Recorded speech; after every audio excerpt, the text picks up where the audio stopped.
Hey, what's up everybody? True Boxing here. Thank you for coming back to get hit with the truth.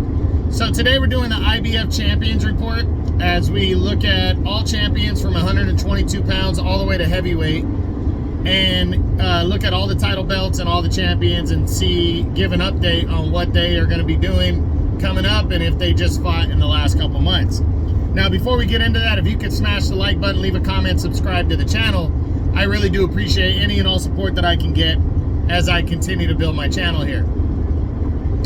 So this, the fight, the IBF title,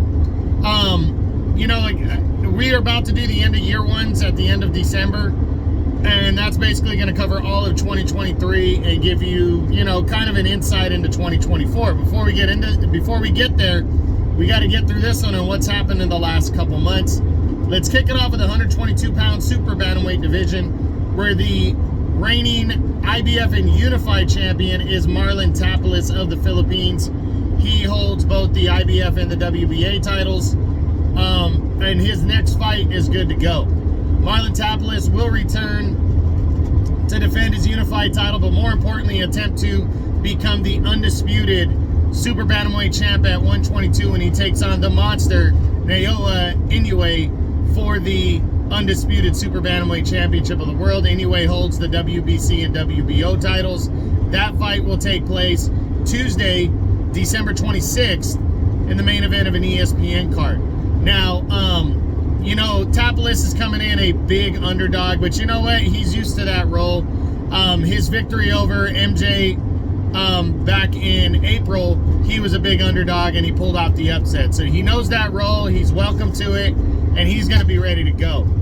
Now, I personally feel that Inoue is unstoppable. I think he's going to roll right through Tapales, but you never know what can happen, and Inoue cannot overlook him. Tapales is coming in with the right mentality, and I'm looking forward to it. Again, Tuesday, December 26th, ESPN Plus. It'll be in the early morning if you're in the United States. The undisputed championship, Marlon Tapales and Naoya Inoue. 126 featherweight. Excuse me. The reigning champion at 126 is Luis Alberto Lopez. He returned on September 15th and took on Joet Gonzalez and outworked them, outclassed them to a hard-fought but deserving 12-round unanimous decision as he retained the IBF title again. Haven't heard anything since that on what he possibly could be doing next. We know that Lopez is, Lopez and Robeisy Ramirez have, called each other out because they're both with Top Rank and they're both champions. I think that could be an option for him. I also believe the winner of Inoue and Tapales, if they move up to 126, especially if it's Inoue, that could be the next option for Luis Alberto Lopez. And then I truly feel that he could have to make a mandatory defense because there hasn't been a mandatory since he defeated Josh Warrington last year. He was the mandatory. He hasn't had a mandatory since then. And I think Rhea Abe of Japan could be next in line for Lopez. Hopefully we find out by the end of the year Champions Report what's going on. 130. The reigning undefeated two-time IBF champion is Joe Cordina. Cordina is set to return on November 4th, actually this weekend coming up, when he battles little-known Eduardo Vasquez. Cordina, this is a stay busy fight. He was supposed to have a bigger fight. Never really heard about any certain names. We know he was negotiating with O'Shaquie Foster. That fell through. We only heard before this bout was announced that Cordina could be welcoming Lee Wood to a fight in 2024, but he ended up signing on to fight Eduardo Vasquez next. I think he's going to dominate Vasquez. Vasquez is pretty much a nobody, and I think Cordina's just going to stay busy and get a knockout win on November 4th to retain his title, but he definitely can't overlook him, especially with the, possibility of him fighting Lee Wood next at 130. So we'll see. 135 lightweight. The reigning undefeated and now unified IBF champion is Devin Haney of the United States. Haney was the undisputed champion. The WBC decided to strip him of the belt and name him champion in recess, as he's failed to make his mandatory, but he is also moving up to 140 to challenge for a belt there. The IBF has not made any statements or ordered anything on what Haney should be doing with their belt. I personally feel they're going to wait until December 9th when he fights Regis Prograis and then see what he wants to do after that. If he beats Prograis, I firmly believe he's staying at 140.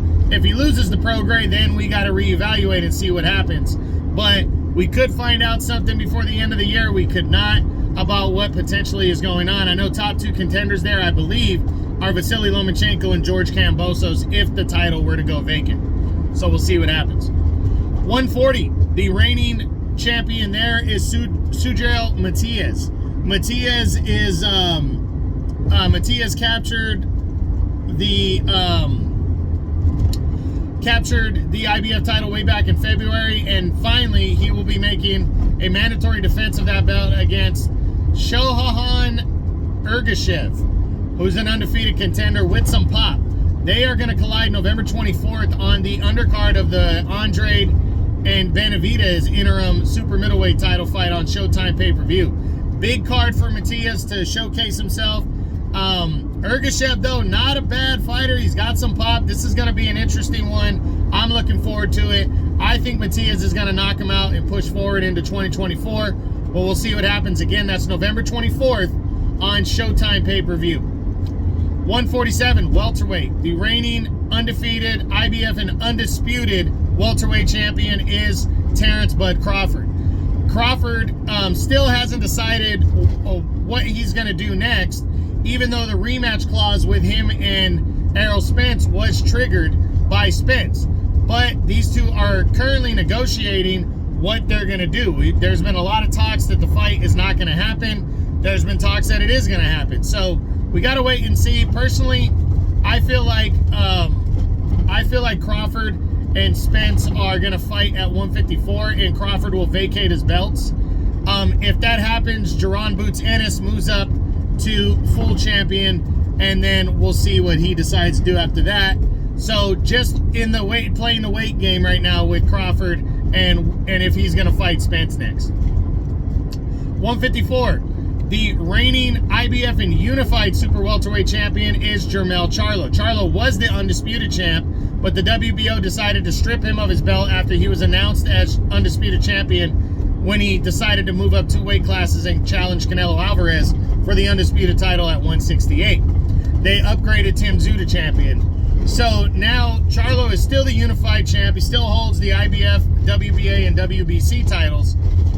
But we do not know, following the loss to Canelo, exactly what he's going to do. We know Charlo called him out, and but we also know, we know Tim Tszyu called him out, but we also know that the IBF has ordered him to fight, God damn, I forget the guy's name, but he's a mandatory #1 contender to Charlo right now, and they ordered the fight. But if Charlo decides to challenge Tim Tszyu for undisputed, the IBF will grant that fight, most likely, allow an undisputed title fight to take place before he has to make any mandatory defenses. So I really believe that it's either, if Charlo decides to not fight Tszyu, he might fight his IBF mandatory instead, just kind of as a comebacker from the loss to Canelo, and, you know, get a victory under his belt and to get a mandatory out of the way. But I really believe right now, my opinion, 1 second, guys. My honest opinion is that Charlo is going to challenge Tim Tszyu for the undisputed title next. But again, that's pure speculation. I'm hoping before the end of the year we find out what exactly is going on there. 160 middleweight. The reigning IBF and unified middleweight champion of the world is Janibek Alimkhanuly from Kazakhstan, the guy known as Kazakh Style. He captured the IBF title on October 14th when he unified belts and stopped previously undefeated Vicente Gualtieri with a 6th round TKO. He's been calling out everybody. You know, he really is open to fighting just about anybody because he wants to prove he's the best. but nobody's really answering that call. So my honest opinion is that I think he's either going to fight a guy like Liam Smith, or the WBO is going to order a mandatory fight for him to have and defend his 2 titles against. Because right now, the fight that he had with Esquiva Falchao back in July was a mandatory fight. So I'm not sure that IBF's going to order him next. I think the WBO would trump the IBF right now. And Janibek might end up facing him. But I hope it's somebody like Liam Smith. I really hope it's that. That way Janibek can really challenge himself. 168 super middleweight. The reigning IBF and undisputed super middleweight champion is Saul Canelo Alvarez. Alvarez returned on September 30th and successfully defended his undisputed title with a dominating 12-round unanimous decision over undisputed super welterweight champ Jermell Charlo, who moved up 2 weight classes to fight him. You know, Charlo had his moments, landed some shots, but it was very few and far between, as Canelo's power and just his technique was just too much. Next up for Canelo, it's up in the air. We know he's returning in May. Right now, speculation is that he's going to fight Jaime Munguia in May, potentially, and then David Benavidez in September, as long as Benavidez gets by Andrade. I really don't think we're going to know anything clear until after Benavidez and Andrade is over. Then I think Canelo's going to reevaluate. A lot of people don't like Jaime Munguia as the next possible opponent.